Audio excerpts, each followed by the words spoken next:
우리나라 초대 문화부 장관을 지낸 이어령 씨가 쓴 지성에서 영성으로라는 책이 있습니다. 무신론자의 대표인 이어령 교수가 복음을 받아들인 그 배경에는 그의 딸 이민아 목사님이 있었습니다. 여러분이 잘 알다시피 암투병을 하다가 몇 년 전에 작고한 이어령 씨의 딸 이민아 목사님이 10년 동안이나 아버지를 향한 눈물 어린 기도를 올린 적이 있습니다. 이민아 목사님은 이대 영문과를 조기 졸업하고 결혼과 함께 미국으로 이민을 갔습니다. 거기서 변호사 자격을 취득하고 89년서부터 2002년까지 LA 지역 부장검사로 일을 했습니다. 그런데 이렇게 화려한 인생 뒤에는 많은 슬픔과 아픔과 눈물의 나날이 있었습니다. 이혼을 했고요. 또 둘째 아이가 자폐증에 걸려서 많이 힘들어했습니다. 거기에서 92년에 갑상선 암에 걸려서 이 시력을 거의 잃을 뻔했습니다. 이런 역경을 딛기 위해서 92년에 세례를 받고 본격적인 신앙생활을 했습니다. 그런데 그 후에도 시련은 여전히 계속됐고 첫째 아이가 세상을 떠나고 2011년 5월에는 위암 말기 판정을 받았습니다. 이 끝없어 보이는 고난 뒤에 하나님의 은혜는 고난 이상으로 더 강력하게 다가왔습니다. 실명할 것 같았던 그의 눈이 기적적으로 치유되고 또 암에 걸린 후에는 신학을 해서 목사가 되었습니다. 위암 판정을 받고 절망에 빠진 이들에게 소망의 빛을 전하고 싶다고 해서 죽기 직전까지 여러 나라를 돌면서 집회를 인도했고 자신의 상처를 다른 사람의 상처를 돌보는데 사용을 해서 그것은 땅끝의 아이들은 10만 부 이상이 팔렸고 그에 남긴 간증서인 땅에서 하늘처럼 정말 그 이름 그대로 살다가 결국에는 땅의 일을 마치고 하늘로 돌아갔습니다. 자녀 이기는 부모가 없다고 무신론자인 이어령 교수님은 그 자기 딸이 겪는 그 고난 또 그 가운데 역사하시는 하나님의 은혜를 체험하고 결국은 기독교 신앙으로 귀의한 바가 있습니다. 이어령 씨가 세례를 받을 때 딸 이민아 목사님이 아버지에게 쓴 편지가 있습니다. 10년 동안 소망해 오던 제 기도가 거짓말처럼 다 이루어졌습니다. 늘 기다려온 소망대로 아빠가 드디어 세례를 받게 되었다는 것이지요. 정말 기뻐요. 3년 전 일이에요. 저를 보러 헌팅턴 베이에 오셨을 때 너만 행복하다면 무엇을 못해 주겠니? 라고 하시면서 교회 가는 저를 묵묵히 따라오셨던 것 기억나세요? 그 고맙고 찬란한 동행의 기쁨, 그 사랑을 그때는 교회 다니기 싫어하는 아빠가 그냥 믿기만 했었지요. 아빠 미안, 오늘에서야 실토하는 거예요. 아빠 정말 감사해요. 사랑해요. 주님의 이름 받들어 축하드려요. 미나 올림. 이 딸의 편지에 이어령 씨가 이렇게 답장을 했습니다. 너희 편지 겨우 다 읽었다. 여기저기 편지글에 눈물로 번져 있더구나. 이국 땅에 혼자 살아갈 때에도 너는 나에게 눈물을 보이지 않았다. 검사 생활 그만두고 암과 투병할 때에도 그랬고 변호사 그만둘 때에도 그랬지. 다 그만두고 의사로부터 실명할 우려가 있다는 절망적 선고를 받고 나서도 너는 울지 않았다. 근데 내가 지금 모든 소망이 이루어졌다고 하면서 웬일로 그렇게 많이 울었느냐? 너의 마음을 몰라서 하는 소리가 아니다. 너희 가슴은 지금 넘쳐나는 사랑과 떨리는 생명으로 가득 차 있을 것이다. 비가 오고 난 후 하늘에 아름다운 무지개가 선 것처럼 더구나 오늘은 너의 생일이고 우연히도 내가 세례받는 날이다. 내가 그렇게 기뻐하는 것을 보니 너에게 최고의 생일 선물을 준 것 같구나. 아니지, 내가 나에게 선물을 준 것이다. 여러분, 우리가 이 따스한 감동적인 이야기로 이번 가을을 아름답게 물들이면 좋겠습니다. 우리 교회 감동적인 잔치를 벌이려고 하는데 그래서 우리가 추수감사절을 기쁨 나는 주일로 정했습니다. 원래 추수감사절은 한 해 동안 주님이 베푸신 은혜를 우리가 손꼽아보고 감사하는 날이죠. 특별히 풍성한 오곡백과를 주신 은혜, 우리 하나님이 내게 베푸신, 우리 가정에 베푸신 은혜, 또 교회에 베푸신 은혜를 살펴보며 감사를 표하는 날입니다. 옛날이나 우리가 어렸을 적에는 이렇게 수확물 가운데 일부 사과나 배나 감을 바구니에 담아서 우리가 선물로 강단을 장식하기도 했습니다. 그러나 가장 귀한 감사는 오늘 이어령 씨가 딸 미나에게 자신이 세례받은 것이 큰 선물이라고 이야기하는 것처럼 우리 주님이 기다리시는 이 한 영혼 한 영혼을 주께 모셔온다면 그것이 우리 주님 받으시는 최고의 선물이 될 줄로 믿습니다. 오늘 누가복음 15장 3절 7절에서 잃어버린 양을 찾아 온갖 위험을 무릅쓰고 나온 목자의 이야기를 적고 있습니다. 오늘 우리는 이런 양비를 통해서 우리가 배워야 할 하나님 모습이 어떤 모습일까 생각하는 저희가 되기를 바랍니다. 첫째는 우리 따라할까요? 하나를 소중히 여기시는 하나님. 오늘 비유에는 100마리의 양을 기르는 목자 이야기가 나옵니다. 여느 채처럼 이 목자가 양을 돌보다가 저녁이 돼서 우리의 양을 씌어보니 97, 98, 99인데 하나가 비는 거예요. 내가 잘못 씌었나 한번 여러 번 세어봤을 것입니다. 여전히 하나가 비어서 목자는 한 마리 양을 찾기 위해서 산과들로 헤매는 것입니다. 한 마리 양을 찾은 이 목자에 대해서 세상 사람들은 99마리가 있는데 어떻게 그런 걸 놔두고 한 마리를 찾아 나서느냐 그렇게 물을지 모르겠어요. 사람들은 수판 뒹구듯 하나에 대해서 큰 가치를 부여하지 않습니다.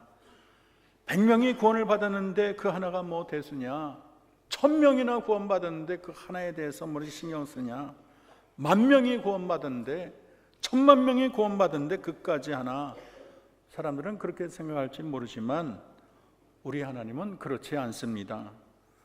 우리 하나님은 100명이 구원받았든 1000명이 구원받았든 10,000명이 구원받았든 10,000,000명 수십억이 구원받았다고 해도 하나님은 그 의인으로 만족하고 족하기보다 이른 양 하나님을 눈여겨보시며 또다시 하늘 보좌를 버리고 이 땅에 다시 오실 분이 우리가 섬기는 하나님인 것입니다. 그까지 하나쯤이야 이선들 있고 어떠면 없으면 어때 이런 마음을 가졌더라면 목자는 힘든 수고를 하지 않았을 것입니다. 하나님은 인간의 영혼을 귀하게 보십니다. 예수님께서 참새 한 마리가 한 앗사련에 팔리지 않느냐. 그러나 너희 많은 참새보다 너희는 귀하니라. 그렇게 인간 영혼을 귀하게 보셨습니다. 또 걸어서 광인이 귀신이 들려서 그 귀신이 주님을 알아보고 우리를 저 돼지떼에 보내주십소 그렇게 얘기할 때 허락을 했습니다. 그랬더니 그 안에 수천 명이 되는 이 귀신들이 2,000마리나 되는 그 돼지떼 속으로 다 들어가서 돼지들이 비탈을 내려와 물속에 다 빠져 죽었어요. 우리 주님은 한 마리 영혼을 수천 마리 이 돼지보다 귀하게 보시는 것입니다. 무엇보다도 하나님이 영혼을 얼마나 귀하게 여기면 하나뿐인 자기 아들을 이 세상의 십자가에 달리게 했겠습니까? 우리 주님은 산보다 귀하고 바다보다 귀하고 해보다 귀하고 달보다 귀하고 온 우주보다 귀하신 분이 우리 주님이신데 주님이 자기의 목숨을 바쳐 우리를 구했다면 그 영혼이 얼마나 주님 보시기에 귀한 것이겠습니까? 우리 주님은 천하를 주고도 한 영혼과 바꾸지 않으시는 그런 분이세요. 그러므로 우리가 한 영혼을 과소평가해서는 안 되겠습니다. 전도는 한 영혼을 소중히 여기는 데서 시작되는 것입니다. 일본의 작가 중에 미우라 아야코 얘기를 한 적이 있습니다. 길은 여기에 빙점 유명한 소설을 썼습니다. 그 대부분이 간증적인 작품이에요. 자기가 어떻게 하나님을 만났고 또 하나님의 사랑을 어떻게 체험했는가 그런 이야기를 적고 있습니다. 그 사람의 글을 읽은 사람이 이구동성으로 하는 말이 그의 글을 읽으면 자연히 마음이 편해지고 하나님의 살아계심을 느끼고 예수 그리스도의 사랑을 배운다는 거예요. 그 사람 책이 일본에서만 수백만 권이 팔렸고 우리나라도 뭐 정확한 수는 모르지만 엄청나게 팔렸습니다. 그래서 그 책을 읽은 사람은 직접 간접적으로 마음의 복음을 듣는 것이고 또 그는 하늘나라에 큰 기여를 한 것입니다. 여러분, 그런데 미우로 아야코를 누가 전도했겠어요? 어떤 환경에서 그가 예수님을 만났겠습니까? 당시 미우로 아야코는 폐병 환자였어요. 지금은 뭐 폐병이 약 먹으면 낫겠지 했지만 옛날에는 사형 선고였어요.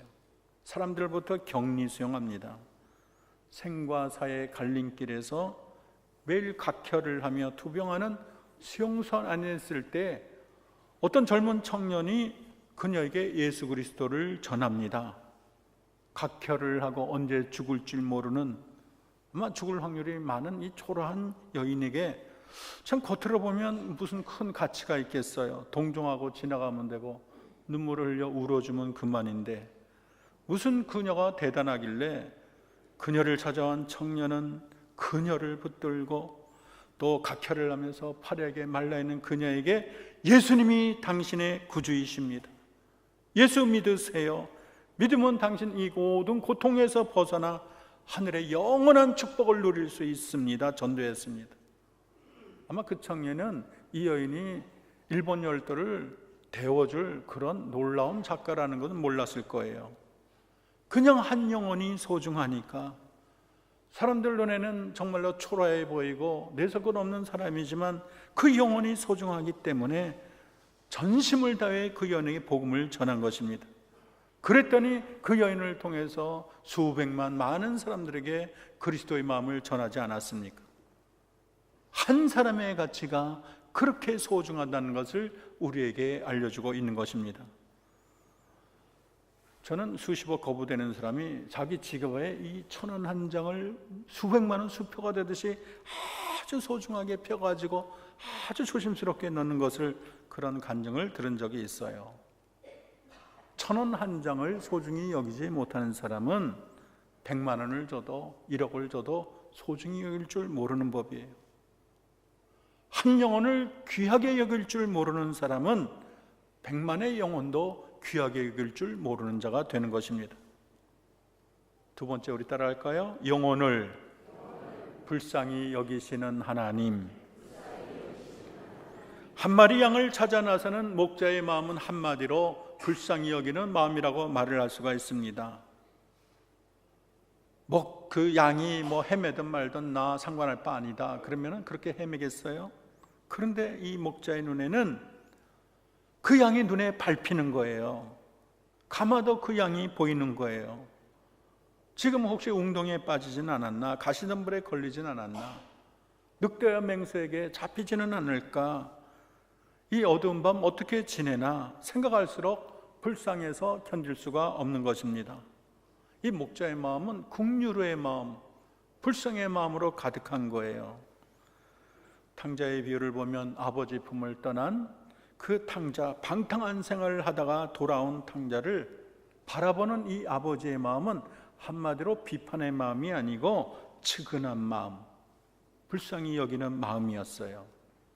그 아들을 측은히 여기지 않았더라면 그 아들 돌아왔을 때 대노하고 무슨 낯짝으로 돌아왔어?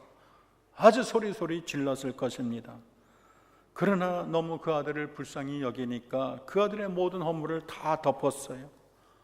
지금 내 아들은 잘 지낼까? 나라가 흉년인데 먹고는 사나? 염려가 떠나지 않는 거예요. 그러니까 어제나 오늘이나 내 아들이 올까? 늘 길에서 내 아들 올까 바라보는 거예요. 처음 멀리서 거짓골을 하고 와도 대본에 알아보고 버선발로 달려가는 것입니다. 그리고는 그 아들을 위해서 얼마나 잔치를 벌입니까?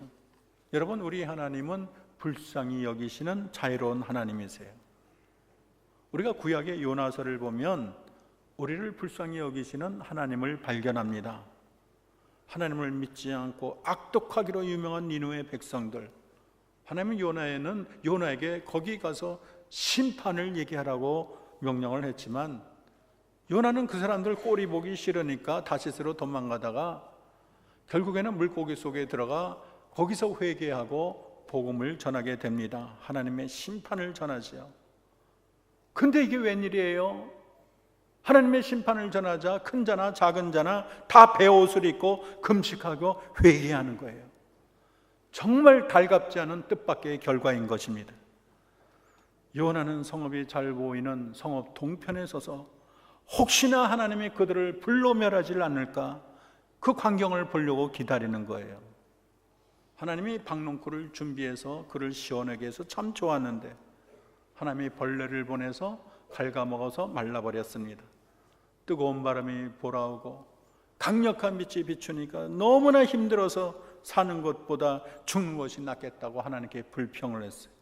하나님이 요나에게 말하기를 너는 이 박농쿨로 성내는 것이 옳으냐? 네가 수고를 했니? 재배를 했니? 하룻밤에 났다가 하룻밤에 말라버릴 이 박농쿨을 네가 그렇게 아끼는데 하물며 이 니느웨의 좌우를 분별하지 못하는 사람이 12만 명이야. 가축도 많은데 내가 어찌 그들을 아끼지 않겠느냐? 주님이 그렇게 말을 했어요.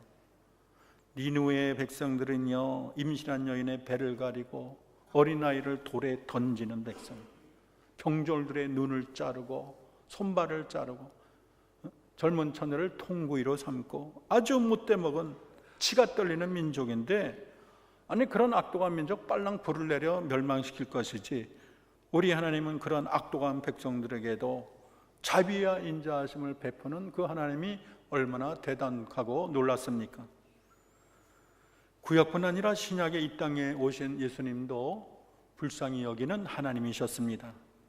나인성 과부의 아들이 죽어서 통곡하는 그 어미를 보고 그 무리를 보고 눈물을 지으신 분이 예수님이세요. 그리고 돌 위에 돌 하나 남지 않을 정도로 멸망할 예루살렘을 보고 우리 주님이 우시면서 말씀하셨어요. 예루살렘아 예루살렘아 선지자를 죽이고 내게 파송된 자를 돌로 치는 자여, 암탉이 그 날개 아래 모음같이 내가 내 자녀를 모으려 하늘이 몇 번이냐. 우리 주님의 긍휼하심은 끝이 없는 거예요. 여러분, 우리나라는 1년에 몇 명의 사상자가 발생하는지 아십니까? 통계청 자료에 의하면 우리 작년 2016년 사망자가 28만 100명 하루에, 아니 전체 1년에, 그러니까 하루에 768명이 죽어요. 하루 매일매일. 그 중에 70%가 예수님을 믿지 않는다면 500명 이상이 구원을 받지 못하고 이 세상을 떠난다는 말이 되겠습니다. 그런 것을 보고 우리 주님은 어떤 마음을 가질까요? 마태복음 18장 14절을 보면 이와 같이 작은 자 중에 하나라도 잃는 것은 하늘에 계신 아버지의 뜻이 아니니라, 그렇게 말을 했어요. 베드로후서 3장 9절 오직 주께서는 너희를 대하여 오래 참으사 아무도 멸망하지 않고 다 회개하게 이르기를 원하느니라 말을 하고 있어요. 우리 주님은 한 명도 멸망하지 않고 회개해서 주님의 자녀를 되기를 원하는 것이 우리 하나님의 본 마음인 것입니다. 우리 주님이 온 백성들을 바라보며 긍휼히 여긴같이 여러분에게도 멸망할 영혼들을 바라보며 불쌍히 측은히 여기는 마음이 있습니까? 세 번째는 따라할까요? 우리 주님은 한 영혼에 대하여 갈급한 마음이 있습니다. 그냥 우리 주님이 불쌍히 여기는 아유 안 됐어 쯔쯔 하는 정도가 아니에요. 그냥 정적인 마음이 아니고요, 우리 주님은 타올라요 갈급한 마음이에요. 이스라엘의 양들은 시력이 좋지 않아서 머리를 이탈한 양들은 목자가 안 찾으면 헤매다가 죽기 마련인 것입니다. 뭐 벼랑에 떨어져 죽기도 하고 맹수의 밥이 되기도 하고 가시에 찔리기도 하고, 이런 것을 가니까 목자가 가만히 있을 수 없는 거예요. 갈급함이 불처럼 타오르는 거예요. 그 갈급함 때문에 일어나서 산과들로 헤매는 것입니다. 양의 이름을 부르며 오늘 못 찾으면 내일 찾지, 이게 아니에요. 오늘 밤도 늦었는데 뭐 이렇게 헤맨다고 찾겠어, 이런 마음도 아니에요. 목자는 결코 포기하지 않는 것입니다. 제가 20년 전인가 남대문 시장에 갔더니 수많은 사람이 얼마나 밀려요. 근데 아이를 잠깐 놓친 거예요. 저희 어머니도 옛날에 우리 둘째 형을 놓쳐갖고 얼마나 헤맸는지 몰란다는 거예요. 나중에 알고 보니까 어떤 여자가 손잡고 데리고 뭐 사줄게 그러고 가는 거를 발견했다는 거예요. 근데 이 여인이 아이는 이렇게 생겼어요, 뭐 키는 어때요, 옷은 뭐 입었어요, 거의 뭐 실성한 여인처럼 아이를 찾는데 그 간절함이 이루 말할 수가 없었다는 거예요. 저는 그녀의 모습에서 우리 주님의 모습을 발견합니다. 맞아, 아이를 잃고 헤매는 저 사람의 모습이 잃어버린 하나님의 사람을 찾기 위해서 헤매는 우리 하나님의 모습이야. 어떤 부모는요, 자식을 잃었는데 몇 년 동안 직업을 다 팽개치고 전단을 뿌리고 전국을 샅샅이 다닌 그러한 부부도 우리가 종종 신문에서 읽지 않습니까? 우리 주님은 포기하지 않고 갈급한 마음으로 산과 들을 헤매는 하나님 아버지인 것입니다. 이 하나님의 마음을 똑같이 마음에 가지고 이 세상을 산 하나님의 충실한 종들이 있습니다. 사도 바울은 복음을 전하지 않으면 내게 화로다, 자신의 갈급함을 말했어요. 존 웨슬리는 언제 어디서나 영혼 구원, 세계는 나의 교구, 말 타고 쉬지 않고 다녔습니다. 화이트필드는 나에게 영혼을 주옵소서, 그렇지 않으면 내 영혼을 가져가옵소서. 예수님도 요한복음 4장 35절에 너희가 넉 달이 지나야 추수할 때가 왔다고 하지 않느냐, 눈을 들어 밭을 보라, 희어져 추수하게 되었느니라 말을 했어요. 이 곡식이 익으면 황금색인데 흰빛을 떼게 되면 금방 떨어지는 거예요. 그때 추수 안 하면 뚫렁뚫렁 떨어져 썩고 마는 것입니다. 그러니까 영의 눈으로 보면 희어져 추수하게 돼서 지금 빨랑 하나님 일꾼을 보내서 저들을 구원하옵소서, 영혼 구원을 재촉하고 있는 것입니다. 조지 휘트필드는 영혼에 대한 갈급함으로 사로잡힌 사람인데 제가 많이 존경을 합니다. 그는 일생 수만 번 전 세계를 다니며 복음을 증거했어요. 몇만 명을 놓고 설교를 했어요. 영혼 전도를 위해서 쉴 틈을 가지지 못했습니다. 주위 사람이 휴식 좀 취하라 그러면 내 존재가 녹이 슬어 없어지느니 차라리 닳아서 없어지는 것이 행복합니다. 영혼 사랑에 불탔고 그는 진정한 사랑의 포로였습니다. 휘필드가 생애를 마감할 때 휴식을 취했는데 그때 죽기 하루 전인데 설교를 해달라는 부탁을 받겠어요. 여러분 같으면 어떻게 하겠어요? 죽기 하루 전인데 얼마나 힘들겠어요? 그 건강 상태는 도저히 설교할 수가 없는데 그는 영혼을 구원하는 일을 포기할 수가 없었습니다. 그의 안색이 너무 창백하니까 사람들이 너무 피곤해 보입니다. 설교보다는 눈을 좀 붙이면 어떻겠습니까? 휘필드는 환자 같은 모습을 하고 창틀에 앉아 밤늦게까지 사력을 다해 복음을 전했습니다. 근데 그가 설교하기 전에 이런 기도를 했다고 해요. 주님, 저는 주님 일에 한 번도 지쳐본 적이 없습니다. 주의 일에 한 번도 실증을 느껴본 적이 없고요. 아직 제가 갈 길이 조금이라도 남아있다면 다시 한번 들판에 서서 주님의 복음을 전하게 하옵소서. 복음을 전함으로 많은 사람을 새 생명으로 탄생하게 하옵소서. 그 다음 육신을 떠나 내 본향으로 인도하옵소서. 근데 그가 설교를 마치고 지친 몸으로 잠자리에 누웠는데 그것이 이 땅의 마지막 잠자리라고 합니다. 자신이 기도하는 대로 마지막까지 온몸이 다 달아 없을 때까지 마지막 잠까지 다 전한 후 본향에 돌아간 것입니다. 우리는 영혼 구원을 미뤄서는 안 되겠습니다. 지금 이 순간도 수십만이 하루에 20만이 죽는다 그래요. 얼마나 많은 영혼이 지옥불에 뚫렁뚫렁 떨어지겠습니까? 영혼 구원도 구원할 수 있을 때 구해야 되는 거예요. 최선을 다하지 않을 수가 없어요. 우리가 영혼 구원에 중단을 해서는 안 될 줄로 믿습니다. 마지막으로 따라합시다. 구원받을 때 잔치를 벌이시는 하나님. 오늘 목자가 잃은 양을 찾고서 얼마나 기뻤겠어요. 노래를 부르고 양을 어깨에 메고 신이 났겠지요.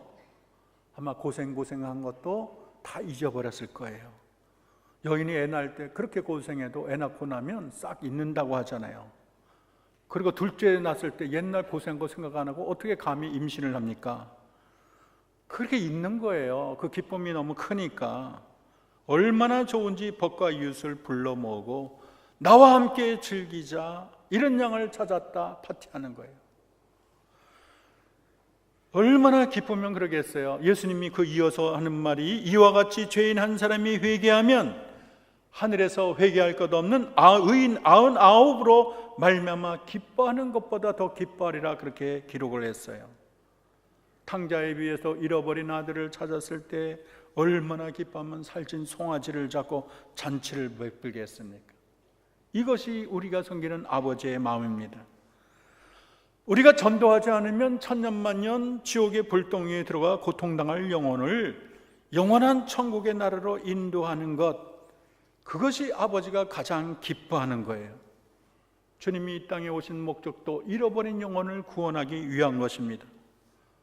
사도 바울은 디모데전서 2장 4절에서 하나님은 모든 사람이 구원을 받으며 진리를 아는데 이르기를 원하느니라, 그렇게 말을 했습니다.